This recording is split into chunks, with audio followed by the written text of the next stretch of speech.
नमो सिद्धाय नमो आयर्याण नमो वज्रायाण नमो गोये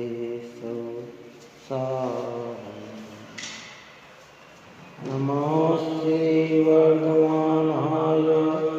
निर्धूतकलीलात्मने सार्वभौमानां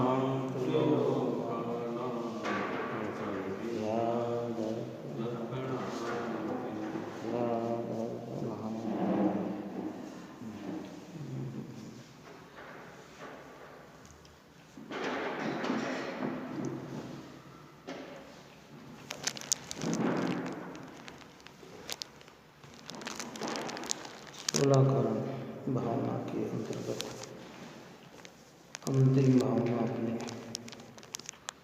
प्रवचन वत्सलत्व भावना की चर्चा करते हैं। अब प्रवचन वत्सलत नाम की 16वीं भावना का वर्णन करते हैं। प्रवचन अर्थात देव गुरु धर्म, इनमें वात्सल्य अर्थात प्रीति भाव वह प्रवचन कहलाता है। जो चारित्र गुण सहित है, शील के धारी हैं, परम साम्य भाव सहित हैं, 22 परिसर को सहने वाले हैं, देह में निर्मत समस्त विषय वांछा रहित, आत्महित के उद्यमी पर का उपकार करने में सावधान, ऐसे साधु जनों के गुणों में प्रीति रूप परिणाम वह वात्सल्य है। ये वात्सल्य है निर्ग्रंथों के प्रति अति प्रेम हृदय में उमड़ना वो वात्सल्य है। प्रवचन का अर्थ यहाँ बहुत ही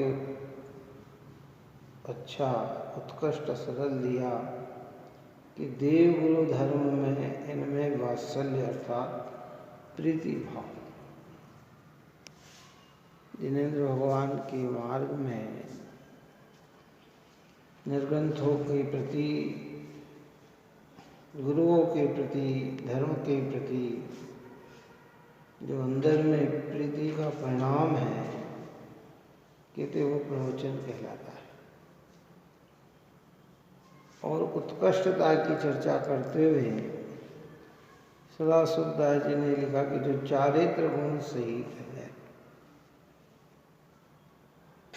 शील के धारी हैं, परम साम्य भाव सहित है, 22 परिसर को सहने वाले हैं, देह में निर्मत समस्त विषय वांछा रहित, आत्महित के उद्यमी, पर का उपकार करने में सावधान, ऐसे साधु के गुणों में प्रीति रूप परिणाम व वात्सल्य है।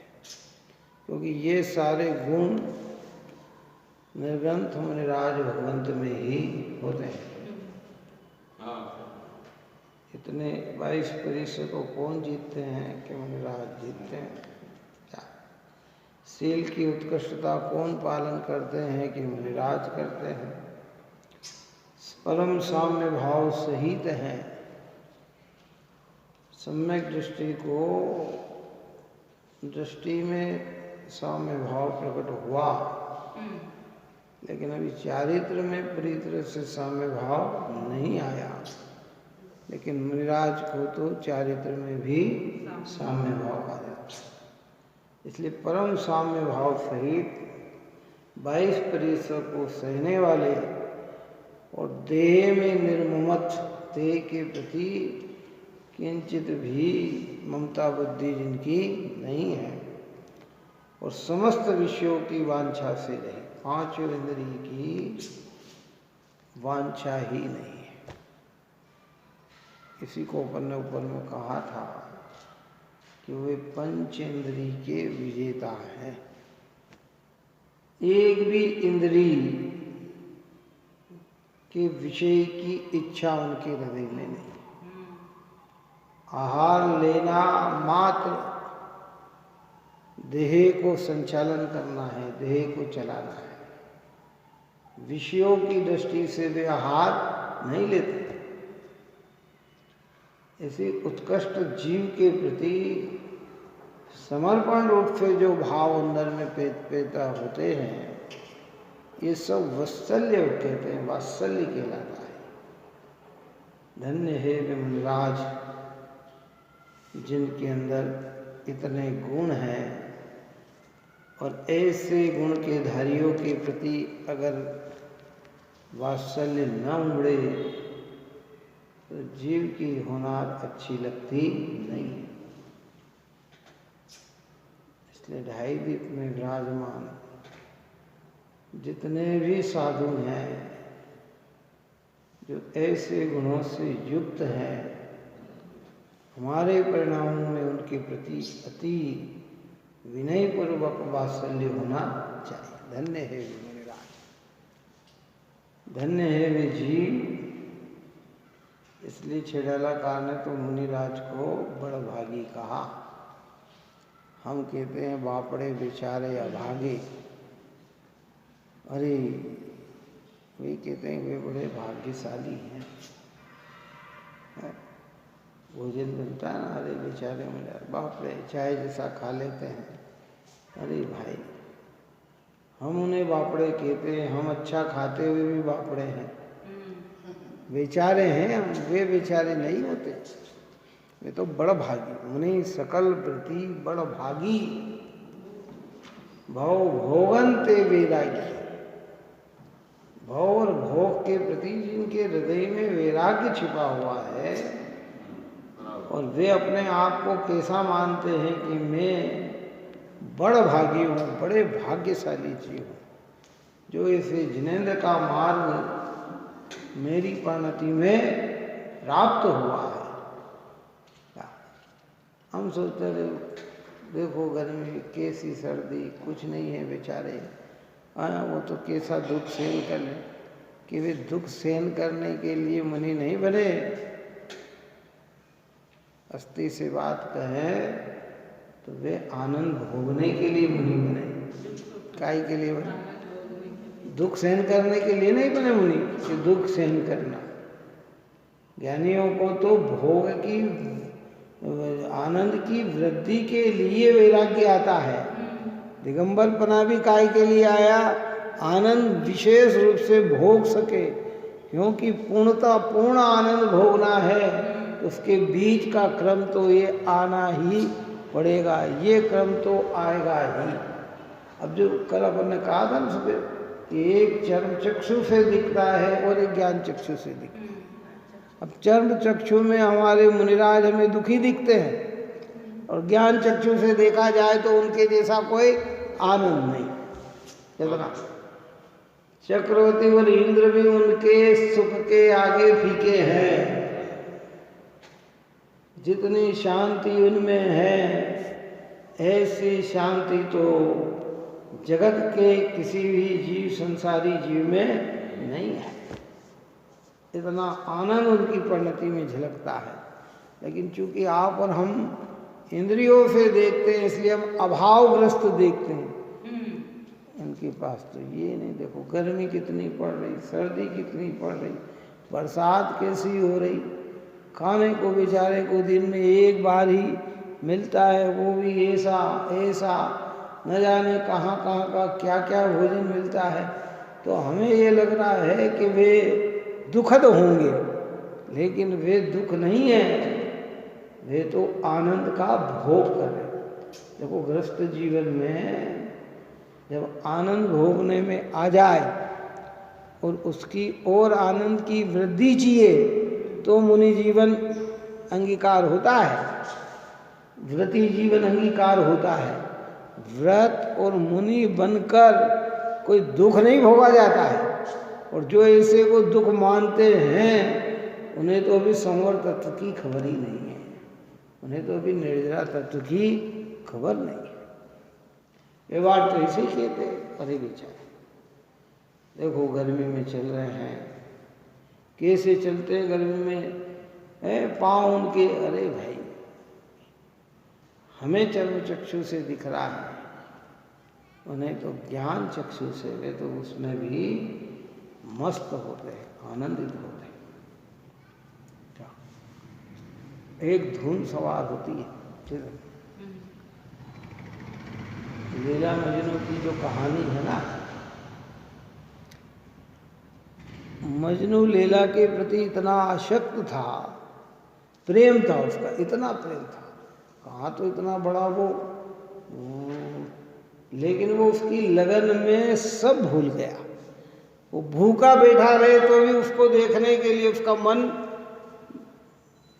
हमें लग रहा है भूखा है और उसे उसको भूख भी नहीं सता रही, उसको ये तकलीफ, लोग पत्थर मार रहे हैं फिर भी उसको बुरा नहीं लग रहा, उनके प्रति द्वेष नहीं आ रहा, किनके प्रति, पत्थर मारने वाले के प्रति गुस्सा नहीं आ रहा। उसकी एक लगन काय की लगी हुई है कि कब उसके दर्शन हो, कब उससे मिलन हो। तो यहाँ के लिए जिनको आत्मा की लगन लग जाए फिर उसकी क्या दशा हो सकती है। जैसे मीरा का कहता ना, मीरा ने जहर का ऐसी लगन में, ऐसी लागी लगन मीरा हो गई मगन है, वो तो हरी हरी गीत गाने लगी है। उसको तो जहाँ राज्य छोड़कर ये आ गए तो भी आनंद, झेल पिला दिया तो भी आनंद। ऐसे दिगंबर संतों को जब भीतर से आत्मिक लगन लगती है तो हमें लग रहा परिसर है पर वे फिर भी आनंद भोगते हैं। हमें लग रहा है कि अरे इनका अभाव है तो भी आनंद भोगते। यद्यपि बाहरी श्रावकों का कर्तव्य है कि दिगंबर संत के बाय में किसी भी प्रकार की प्रतिकूलता न आने दे। बात समझ में आई ना? ये किसका कर्तव्य है? ये श्रावकों का कर्तव्य है। उनकी अनुकूलता में चले, अनुकूलता में चले, अनुकूलता दे, और अनुकूलता वही जो आगम प्रमाण है, जिनमें उनकी व्रतों का खंडपना न हो। परंतु कदाचित ये न भी मिले तो भी वे कैसे रहते हैं कि वे तो आनंदित रहते हैं। इसलिए ऐसे साधुओं के प्रति जो प्रीति और प्रेम का भाव आता है, कहते हैं उसका नाम प्रवचन वत्सल नाम का ये भावना है। ये गजब की भावना है, जिस भावना के अंतर्गत दिगंबर संत और श्रावक दोनों का हित छिपा हुआ है। अंतिम भावना की अपन जयमाल में कहते हैं कि वत्सल अंग सदा जो ध्यावे, सो तीर्थंकर पदवी पावे। ऐसा अंग है ये, इसकी धारणा से इसमें भाव इतने उत्कृष्ट होते हैं कि ऐसे जीव को अगर तीर्थंकर पदवी भी मिल जाए तो कोई आश्चर्य की बात नहीं है। धर्मियों के प्रति अति प्रेम, धर्मात्माओं के प्रति अति प्रेम, क्योंकि ये भव के अभाव में निमित्त बनते हैं। परिवार वाले भव को बढ़ाने में निमित्त बनते हैं। काय में निमित्त बनते हैं? हाँ,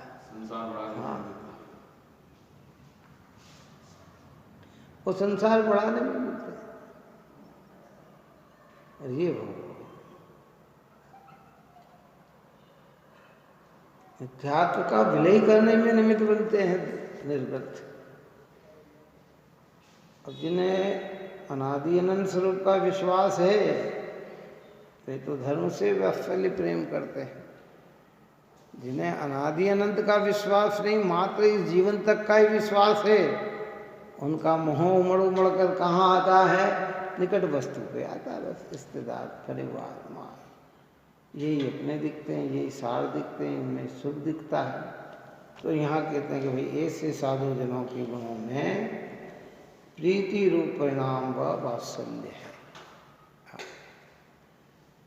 व्रतों के धारी पाप से भयभीत न्याय मार्गी धर्म के अनुराग के धारक मंद कसाई संतोषी से श्रावक तथा श्राविका के गुणों में उनकी संगति में अनुराग धारण करना वह वात्सल्य है। उत्कृष्ट तो वात्सल्य किनका? दिगंबरों का, फिर श्रावक और श्राविका। उल्लास आना चाहिए, उत्साह आना चाहिए। साधर्मी का मिलना, साधर्मी का अर्थ बताया था ना, साधर्मी, एक जैसे धर्म के मानने वाले का नाम साधर्मी। क्या है? एक जैसी जिसकी मान्यता हो, एक जैसे भगवान को पूजते हैं, एक जैसे धर्म को मानते हैं, तो वो क्या होते हैं? साधर्मी। धर्मी सब, इसमें सारे गर्भी हो जाते हैं।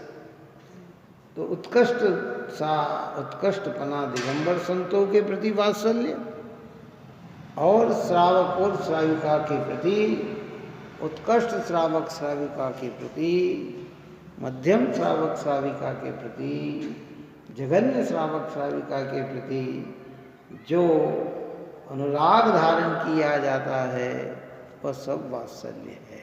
क्या? मंद कसाई हो, संतोषी हो, धर्म में अनुराग हो, है, पापों से भयभीत हो, पाप करना जिसे अच्छा नहीं लगता हो, है, ये सब साधन। देव धर्म गुरु के उपासक हों, इनमें अप्रीति का भाव आना। इसलिए कहा ना, वत्सल अंग सदा जो ध्यावे सो तीर्थंकर पद भी पावे। और छेड़ालाकार ने वात्सल्य के गुण के अंदर कहा कि धर्मी सो गोवच्छ प्रीति सम। कैसा? गो के बच्चे जैसा प्रेम आना चाहिए। कैसा आना चाहिए? जैसे गाय का प्रेम अपने बच्चे के प्रति कैसा आता है? पहले भी इस विषय में चर्चा की थी। क्यों माँ का क्यों नहीं कहा? माँ का प्रेम बच्चे के प्रति, उसको वात्सल्य में क्यों नहीं लिया? गाय के बछड़े के प्रेम को वात्सल्य में क्यों लिया? दृष्टांत। हाँ, माँ का प्रेम एक स्वार्थ तक होता है। स्वार्थ, लौकिक स्वार्थ भले न हो, लेकिन ये बच्चा वृद्ध अवस्था में मेरी सेवा करेगा, मेरा नाम बड़ा करेगा, लोग मुझे इसके नाम से, मेरे नाम से इसको जानेंगे। लेकिन गाय के अंदर अपने बछड़े के प्रति न कोई भविष्य की कल्पना है, न कुछ भी नहीं है। उसका तो एक भाव उसके प्रति बना ही रहता है। जबकि बच्चा तो बड़ा होकर माँ की सेवा भी कर सकता है, वो गाय का बछड़ा क्या सेवा करे उसकी माँ की? चलो, फिर भी उसके प्रति उसके भाव ऐसे रहते हैं। तो साधर्मियों के भाव ऐसे कि एक उनका प्रेम ऐसा कि कोई स्वार्थ की चीज नहीं, अपना हित हो, बस ऐसा प्रेम जिसके हृदय में हो, वो सब वात्सल्य कहलाता है। यद्यपि माँ भी कई बार अपने बच्चे के लिए प्राण तक दे देती। क्या दे देती है? बच्चे के लिए क्या करती है? प्राण दे देती। और इसे एक नहीं सैकड़ों दृष्टांत मिल सकते हैं जहाँ अपने बच्चे को बचाने के लिए माँ ने प्राण दिए। होता ना, कहीं की किडनी खराब हो जाती है, कोई दूसरा नहीं देता, माँ कहती मेरी ले लो। क्या कहती है? और कई किडनी में बीमारी लग जाए तो उसके प्राण भी चले जाते हैं। कैसे चले जाते हैं? कोई दूसरे हैं। तो ऐसा भी होता है, लेकिन फिर भी उसका दृष्टांत नहीं दिया। ये एक व्यवस्थित व्यवस्था है। क्या ऐसे यहाँ कह रहे हैं कि भैया धर्मी और धर्मात्मा के प्रति अति अनुराग होना, अति अनुराग होना, अति अनुराग होना। जो स्त्री पर्याय में व्रत की हद को प्राप्त करके समस्त ग्रहादि परिग्रह को छोड़कर, कुटुंब का ममत्व छोड़कर, देह में निर्ममता धारण करके, 5 इंद्रियों के विषय को छोड़कर, एक वस्त्र मात्र परिग्रह का अवलंबन लेकर भूमि शयन, क्षुधा तृषा शीत उष्णादि परिसर सहन कर संयम सहित ध्यान, स्वाध्याय, सामायिक आदि आवश्यकों को सहित होकर अर्जिका की दीक्षा ग्रहण कर संयम सहित काल व्यतीत करते हैं, उनके गुणों में अनुराग व वात्सल्य भाव है। ऐसी अर्जिका माता के प्रति भी जो वात्सल्य, तो कैसे एक एक शब्द को ध्यान से देखो कहा कि जो स्त्री पर्याय में व्रतों की हद को प्राप्त करके, पर इससे ज़्यादा व्रत स्त्री पर्याय में नहीं होता। कौन सा? व्रतों की हद हो गई, कैसी? श्रेष्ठ, उत्कृष्ट हैं। और फिर समस्त ग्रहादि परिग्रह को छोड़कर, कुटुंब का ममत्व छोड़कर, देह में निर्ममत्व धारण करके, 5 इंद्रियों के विषय को छोड़कर, एक वस्त्र मात्र परिग्रह का अवलंबन लेकर, एक वस्त्र मात्र। इसलिए दिगंबर आमनाय में अर्जिका माता के पास एक साड़ी ही होती है, क्या होती है ना, ऐसे। और भूमि में शयन करते हैं, क्षुधा तृषा शीत उष्णादि परिसर सहन कर संयम सहित ध्यान, स्वाध्याय, सामायिक आदि आवश्यक सहित होकर अर्जिका की दीक्षा ग्रहण कर संयम सहित काल व्यतीत करते हैं, उनके गुणों में अनुराग वह वात्सल्य भाव है।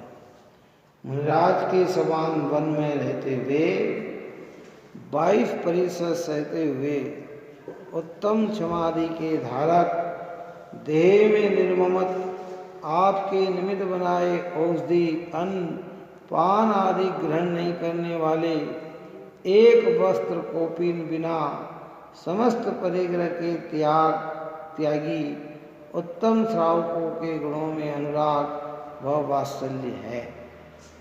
देव गुरु धर्म के सत्यार्थ स्वरूप को जानकर दृढ़ श्रद्धानी, धर्म में रुचि के धारक, अवृत समय दृष्टि में भी वात्सल्य करना चाहिए। उत्कृष्ट भूमिका श्रावक की 11वीं प्रतिमा। कितनी प्रतिमा? अर्जिका तो महाव्रत की धारी हो जाती है, काय की हो जाती है, लेकिन क्षुल्लिका, एलिका या एलक क्षुल्लक, ये अभी 11वीं प्रतिमाधारी हैं। और ये 11वीं प्रतिमाधारी जो जीव हैं, उनके एक वस्त्र कोपीन के बिना, इतना एलक जी के क्या है? एक वस्त्र है। क्षुल्लक जी के 2 वस्त्र हैं। क्या उत्कृष्टता में ये है। और उनके प्रति भी अति अनुराग होना। और जघन्य कहते हैं, देव गुरु धर्म के स्वरूप को जानकर दृढ़ श्रद्धानी, धर्म में रुचि के धारक, अवृत सम्यक दृष्टि में भी वात्सल्य करना चाहिए। जितने भी धर्मात्मा पुरुष, समदृष्टि पुरुष, 7 तत्व, 6 द्रव्य, 9 पदार्थ को यथेष्ट जानने वाले, देह और राग से भिन्न ज्ञान मात्र में ही अपनापन जोड़ने वाले ऐसे समदृष्टि जीव भले भी अव्रत हो, लेकिन उसके प्रति भी उत्कृष्ट प्रीति और अनुराग होना चाहिए। तीर्थंकर के जीव जब है ना जन्म लेते हैं, तो कोई वो पंचम स्थानवर्ती नहीं है, वो कोई मुनिराज नहीं है, लेकिन फिर भी स्वर्ग के उत्तम देव भी उनके प्रति बहुमान रखते हैं, प्रेम रखते हैं, तो किसके बल पर रखते हैं? बोलो। उस सम्यक दर्शन, वो जीव भविष्य में मोक्ष जाने वाला है, उसके द्वारा अनंत जीवों का कल्याण होने वाला है, ऐसा समझकर उसके प्रति अंदर में बहुत ही प्रीति, प्रेम, वात्सल्य का भाव रखते हैं। वात्सल्य भाव पुण्य भाव है, मोह रहित भाव है क्या? और प्रेम का भाव मोह का भाव है। क्या है? प्रेम और वात्सल्य में अंतर है। क्या अंतर है? रिश्तेदारों से होता है प्रेम, और ऐसा नहीं छोटा मोटा प्रेम नहीं होता है, बहुत अच्छा होता है। जो चीज़ स्वयं के लिए न खाई हो उनके लिए वो चीज़ बनाता है, जो अच्छी जगह स्वयं नहीं रहता उनके लिए अच्छी जगह बना करता, हर सुविधा उनको देता है, लेकिन वह मात्र मोह की जनक है, और वात्सल्य जो भावना है वो मोह को तोड़ने वाला है। वात्सल्य में रिश्तेदारी नहीं होती है, वात्सल्य में धर्मी होते हैं, धर्म और धर्म के प्रति अनुराग होता है। अगर उसने धर्मी की सेवा की अर्थात धर्म की सेवा की, उसके पीछे वो अनुराग देता है। इसलिए मैंने कहा था पहले भी कि जितने भी रिश्तेदार नातेदार हो, आप और हमें अपनी दृष्टि चेंज करना चाहिए। हम उन्हें रिश्तेदार रूप न देखें, एक आत्म स्वरूप से देखें, तो उनके प्रति भी क्या भाव आएगा? वात्सल्य का आएगा। धन्य धन्य है भी जीव, है ना सब क्या? इसलिए दृढ़ श्रद्धा धर्म में रुचि के धारक अवरत सम्यक दृष्टि में भी वात्सल्य करना चाहिए।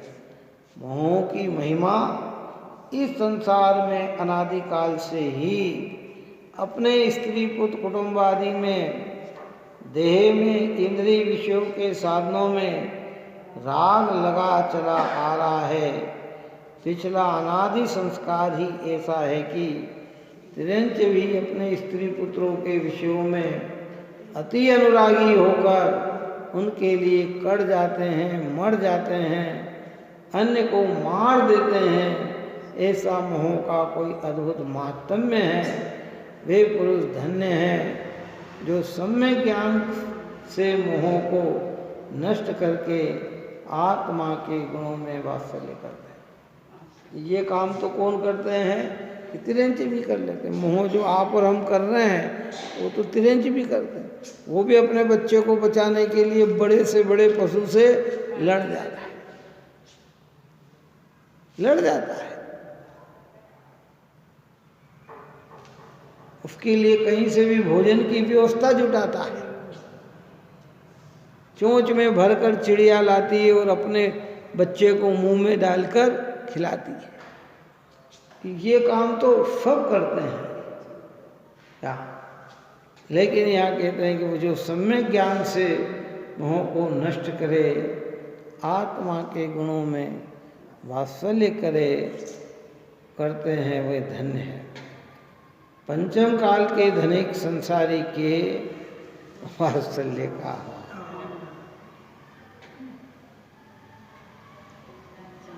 क्या गजब की बात है। श्री सदाशिव दास जी ने अपने अनुभव से ये बात लिख दी। ये बाहुल्यता की अपेक्षा कथन है। ये दिखता है प्रेम, पर अंदर में वात्सल्य नहीं होता, और धनिक को तो नहीं होता। गरीब व्यक्ति तो बहुत उमड़ उमड़ कर करता है, ऐसा करता है मानो बहुत बड़ी, लेकिन पैसे वाले जो हैं इनके अंदर ये सब वात्सल्य दिखाई नहीं देता है। क्या भले वो कितने ही अनुकूल दिखते हों, क्योंकि उस समय में भी सदाशिवदास जी ने ऐसा अनुभव किया होगा, तो ही शब्द की रचना शास्त्र में लिखी गई। और आज भी यही कितना प्रेम आता है, कहाँ आता है, कितनी उमंगता आती है कि नहीं आती है क्या, तो वहाँ वात्सल्य होता है भाई। क्या संसारी तो धन की लालसा से अति आकुलित होकर धर्म में वात्सल्य छोड़ बैठे हैं। संसारी के जब धन बढ़ता है तो तृष्णा और अधिक बढ़ जाती है। और ये सब प्रैक्टिकल अनुभव की चीज़ है। 12 भावना में हम कितने ही बोल लेते हैं कि दाम बिना निर्धन दुखी और तृष्णा वश धनवान, कहूँ न सुख संसार में सब जगह देखियो छान। कि सारे जगत को हमने छान लिया, घूम लिया, देख लिया, इस संसार में कहीं नहीं है कोई धन के अभाव में दुखी है, और जिनके पास धन है उसको बढ़ाने के लिए दुखी है। तृष्णा वश धनवान। अच्छा, जीव की सोच ये जरूर बनती है कि धन बढ़ेगा तो मैं सुख में होऊंगा, धन बढ़ेगा तो मुझे ये हो जाएगा, धन बढ़ेगा तो शांति होगी। लेकिन शांति कहीं भी नहीं मिलती है। जितना धन बढ़ता है इच्छाएं उतना ही फैलाव करती है। कितने फैलाव करती है? 50 रुपये कमाने वाला व्यक्ति 50 रुपये में भी जीवन चला लेता था, चला लेता है। आज 5000 कमाने पर भी इच्छाएं इतनी बढ़ गई कि वो 5000 रुपये भी उसके लिए कुछ दिखाई देता नहीं। सोचा बेटा, बड़े बड़े क्रिकेटर, इनकी पानी की बाटल ही 800-1000 रुपये में आती। कितनी? एक पानी की बाटल कितने रुपए की? 1000 रुपये की। उनका एक टाइम का भोजन 10-10, 20-20 हजार रुपये का होता है। कितने का होता है? अब जब तक चल निकले तब तक तो उसकी पूर्ति होती है। अब जिस दिन इनका अभाव होगा, मतलब खेल नहीं पाएंगे, व्यवस्था नहीं होगी, तो फिर क्या होगा? अब सीख तो ऐसे ही लिया और फिर दिमाग में तो बात ऐसी जम गई, अरे मुझे तो वहाँ जाना, मुझे तो ये करना। इसलिए तृष्णा वश धनवान दुखी है। इच्छाएं बढ़ती चली जाती। आप और हम अपने जीवन में ही देखें, साइकिल पे चलने वाला, पैदल चलने वाला साइकिल पे चले तो उसे बुरा नहीं लगता, उसे लगता बहुत अच्छा। लेकिन एक बार साइकिल की जगह मोटरसाइकिल पे चलना सीख गया तो आप साइकिल उसके लिए अच्छी नहीं है। बात समझ में आई ना? मोटरसाइकिल पे चलने वाला अगर कार में बैठ गया तो अब उसके लिए कार अच्छी नहीं है। मोटरसाइकिल है और कार में भी अगर ऊंची क्वालिटी की आ गई है इतनी, अब देखो बड़े बड़े क्रिकेटर, एक एक कार जिनकी 1.5 से 2-2 करोड़ रुपए की होती है। कितनी होती है? अब उनको कह दो कि साहब हमारी गाड़ी में बैठो तो कहते नहीं, हमें तो वो स्टैंडर्ड वाली कार चाहिए, क्योंकि दुनिया हमें काय से जानती है, इससे। ये जिनवाणी ऐसी हमें बताती है कि ये लालसाएं जो बढ़ गई है तो ये संतोष नहीं दिलाएगी, ये असंतोष पैदा। इसलिए भगवान महावीर की 11 शिक्षा में एक शिक्षा है, लोभी व्यक्ति सदा दुखी रहता है। कौन? क्या शब्द डाला उन्होंने? लोभी व्यक्ति सदा, लालसा। लोभी का मतलब धन का ही लोभी नहीं लेना, अगर यश का लोभी है तो भी दुखी रहता है, रूप का लोभी है तो भी दुखी रहता है, जीने की अगर अधिक लालसा है तो भी दुखी रहता है। जीवन लोभ भी होता है, यश लोभ भी होता है, निरोग का लोभ भी होता है, ये सब लोभ है। तो ये अगर लालसा अंदर में है तो आप और हम दुख का ही तो अनुभव कर रहे हैं क्या? दुखी तो हो रहे हैं चर्म चक्षु से। इसलिए तो भारत जी ने लिखा ना कि एक व्यक्ति ने अपना मकान बनाया 4 मंजिल 3 मंजिल, और उसके पड़ोस में इधर मकान बना 1 मंजिल और इधर बना 6 मंजिल। कितना कितना? एक साइड में 1 मंजिल। अब वो एक को देखकर अपने को बड़ा संतोष महसूस करता है, और जब उसकी दृष्टि 6-7 पे जाती है तो वो अपने को दुखी महसूस करता है। क्यों महसूस करता है?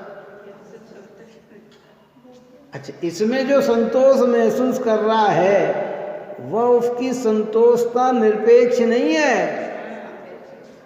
वो उसके अपनी तुलना करके किसी, अरे ये इससे तो मैं अच्छा। और व्यवहार में ऐसे ही कहा जाता है कि भाई अपने सुखी होना तो अपने से नीचे वाले को देखो। तो उन्होंने तो तर्क दिया, पारेल जी का चिंतन तो बहुत गजब का है भाई, कि भैया सुख क्या 1 मंजिल में पड़ा तो तू 1 मंजिल की तरफ देखेगा तो सुखी हो जाएगा है? और दुख क्या 7 मंजिल में पड़ा हुआ तो उसे देखेगा तो, अरे तेरे अज्ञान में दुख है और ज्ञान में सुख है। जब तेरी दृष्टि अगर अपने पे बन गई तो 1 मंजिल वाला क्या करे और 7 मंजिल वाला क्या करे? बोलो। हमारे यहाँ मुनिराज एक दिन आहार राजा के यहाँ हो रहा है और दूसरे दिन रंग के यहाँ आहार हो रहा है, उन्हें कितनी पीड़ाएं हो रही है, कितनी तकलीफ हो रही है उन्हें? कोई तकलीफ नहीं, क्योंकि उनकी दृष्टि इस चीज पे, क्योंकि राजा रंग में समान बुद्धि, महल मसान में समान बुद्धि है, कंचन कांच में समान बुद्धि।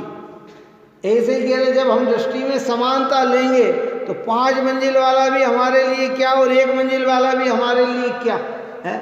लेकिन चूंकि हम संयोग से देख रहे हैं इसलिए हमें दिखता है अरे रे। इस विषय में हर चीज में सोचना, एक नहीं हर चीज में सोचना। और लोग कहते हैं कि हम स्टैंडर्ड मेंटेन करते हैं, क्या कहते हैं? अब हमारा लेवल इस तारीफ का हो गया, ऐसा हो गया, इस तरीके का हो गया। क्या करें बेचारे जी। पुराने समय में जब आज से 40, 45, 50 साल पहले की बात हो कि अगर शादी ब्याह में नाश्ता किया जाता था, पोहे खाए जाते थे तो चम्मच भी नहीं थी, हाथ से उठाकर आदमी खाता था। कागज में वो कागज की प्लेट भी नहीं थी, पेपर का टुकड़ा लिया तो उसमें भी उसको अच्छा लगता था। अब प्लेट भी अच्छी होना चाहिए, चम्मच भी अच्छी होना चाहिए है, और दिखने में सौंदर्यता भी होना चाहिए, जहाँ बैठ के खाए वो भी व्यवस्था अच्छी होना चाहिए है, क्योंकि अब स्टैंडर्ड हो गए ना। ऐसे सब में घटित कर ले जितनी चीजें। भोजन का खर्चा तो लिमिटेशन आता है, लेकिन ये डेकोरेशन का जो खर्चा है ये भोजन से कई गुना ज्यादा हो जाता है। इतना दिखाओ डेकोरेशन लोगों को लगे क्या।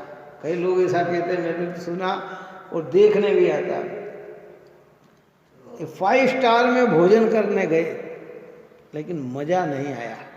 इससे तो ढाबे का खाना बहुत अच्छा लगता है, पर वो ढाबे का खाना और 5 स्टार के होटल के खाने में जो मेंटेन है वो है व्यवस्था है ना, वो वहाँ नहीं है। समझे? वहाँ 5000 दे के भी आदमी भले भाई ना भाई पर मन को संतोष रहता, क्या करे हम ऐसी जगह पे बैठे। क्या समझ भाई? एक बार का ऐसे ही प्रसंग बना था, ये बात 94 की होगी, जब बम्बई गए थे तो उन्होंने कहा कि ताजमहल में होटल में जाने में यहाँ कॉफ़ी जो मिलती है ना 75 रुपये की मिलती है, चाय मिलती कितने की। तो हमारे मामा ससुर ने उन्होंने कहा कि चलो कंवर साहब, मैंने कहा आप ही हो जाओ मतलब कहने का मतलब क्या, चाय 75 की नहीं है, और वहाँ की व्यवस्था आज तो 500 रुपये की होगी, कितने की होगी वहाँ एंट्री फीस ही 500 होगी। कहाँ अंदर प्रवेश करने की एंट्री फीस ही 500 होगी, पानी का एक गिलास पीने की एंट्री फीस 500 होगी। क्या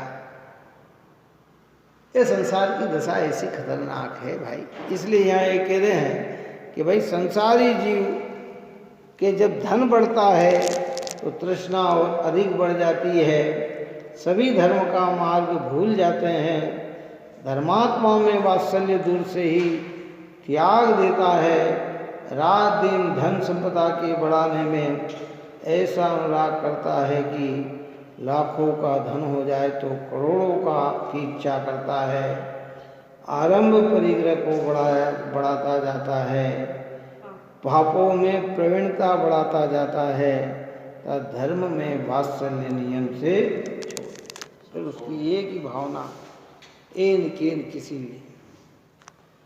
उन्होंने लिखा ना, चाहत है धन होई किस विधि, तो सब काज सरे जी राजी। क्या कहते हैं, संसारी जीव की कैसे चाहत है धन होई किस विधि, किस विधि ने किसी भी प्रकार से, चाहे न्यायिक हो चाहे अन्यायिक हो, धन का आना चाहिए, धन बढ़ना चाहिए। तो क्या कह रहा है कि तो सब काज सरे जी राजी, तो ये मानता है कि मेरे सब काम सर जाते हैं, धन किसी भी विधि से आए। गेहे चिनाय गहना कछु, क्या कहते हैं कि क्या करे धन आए तो, गेहे चिनाय, अच्छा मकान बनाऊं, आलीशान बंगला बनाऊं है, और गहना कछु, गहने बनाऊं, और ब्याही सुतासुत भांजा भांजी। तो फिर क्या हो, धन हो तो कि सुत और पुत्र और पुत्री की अच्छी जगह शादी करूं, भांजे भांजी की अच्छी जगह शादी करूं है। सोचत ही ये दिन जाय अकारथ, यम आन अचानक देत दगाजी। ऐसे सोचते सोचते जीवन बीत रहा आप और हमारा। सोचत ये दिन जाय अकारत, अकारत बिना फार बिना किए ये हमारा समय कटता चला जा रहा है। सोचत है ये दिन जाय अकारत, यम आन अचानक देत दगाजी। यम आके खड़ा हो गया, यम यानी काल मृत्यु आके खड़ी हो गई। और खेलत खेल खिलाड़ी गए, रहे जाए रूपी शतरंज की बाजी। शतरंज की बाजी बिछी हुई है और खिलाड़ी चले गए, आप और हम चले जाएंगे। संसार की दशा ऐसी की ऐसी चलती रहेगी। क्यों, बात समझ में, शतरंज बंद नहीं हुई, खिलाड़ी बदल गए। पता है ना, जीवन यही तो जा रहा है। पर दादाजी चले गए, दादाजी चले गए, पिताजी चले गए, हम चले जाएंगे। क्यों है? और शतरंज संसार की कैसी है कि खुली की खुली पड़ी हुई है।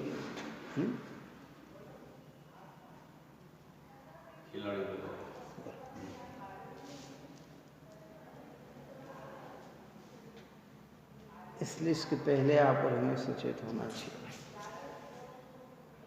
इच्छा बढ़ाने में टोलोमली साहब ने लिखा कि भाई इच्छा घटाने से घटती है और बढ़ाने से बढ़ती है।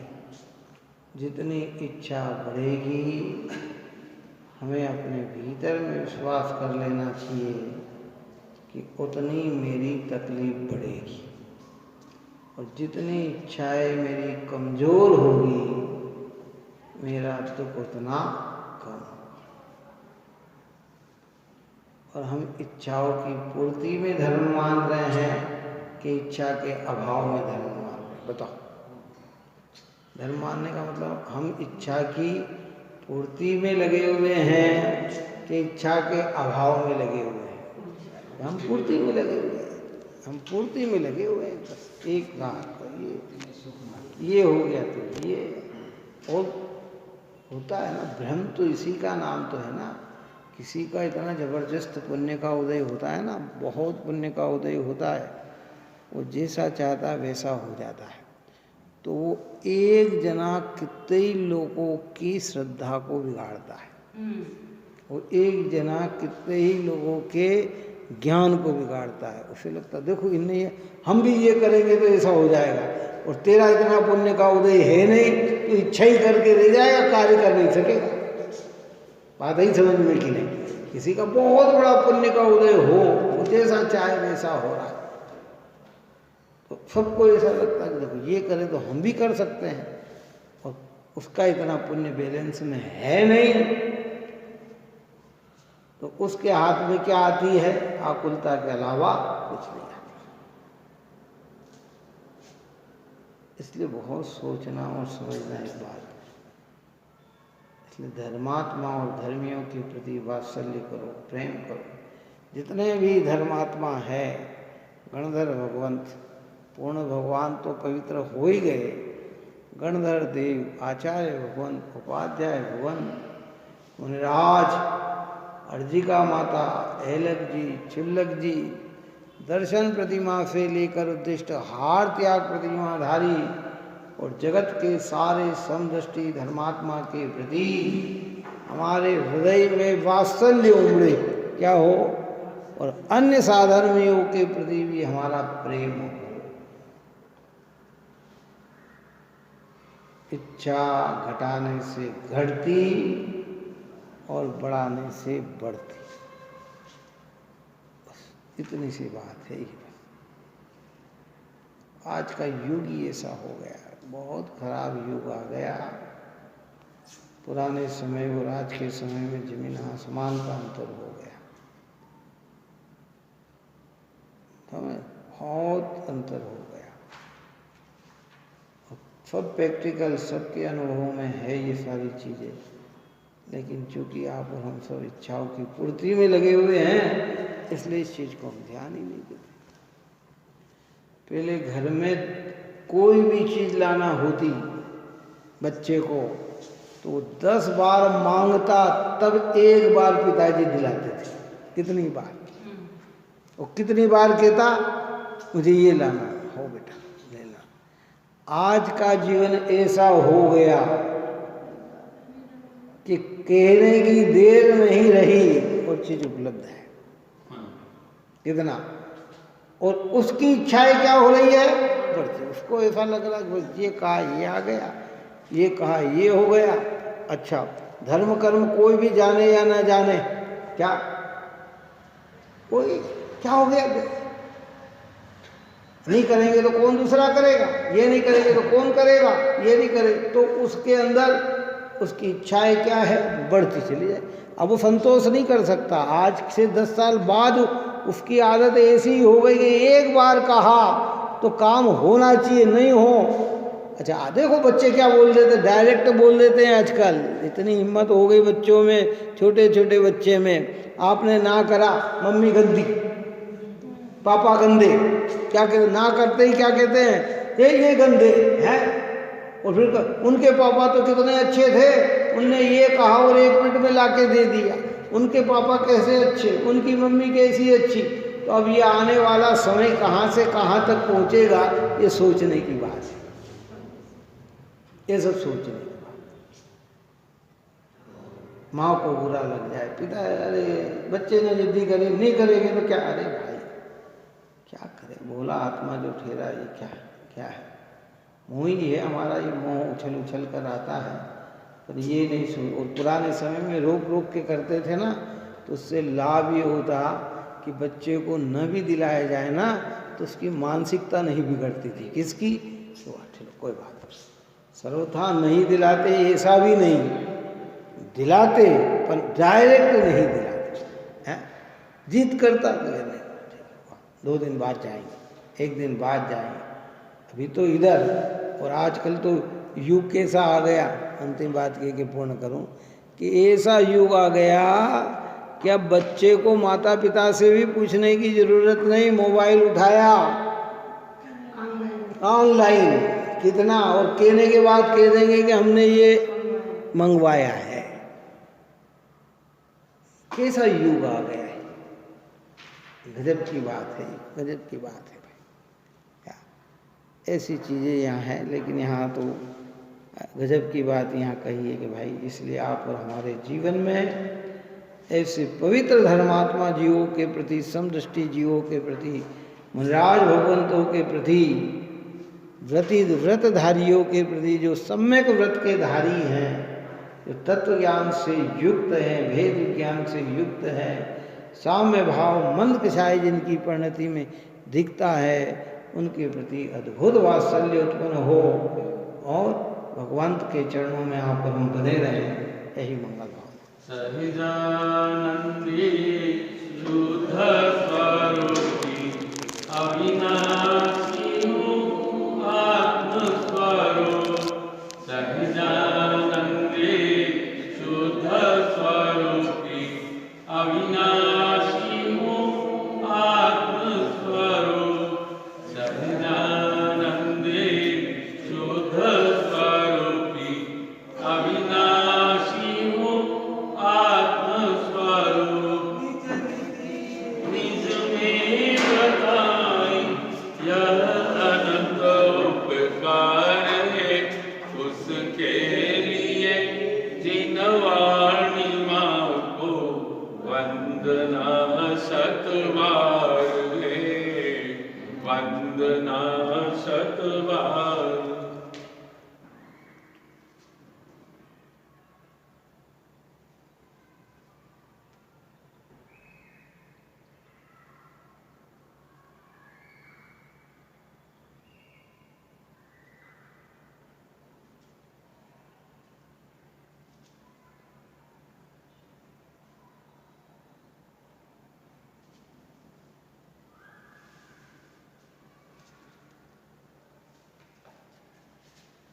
वाणी के ज्ञान से सूझे लोकालो, सुवाणी मस्तकं सदा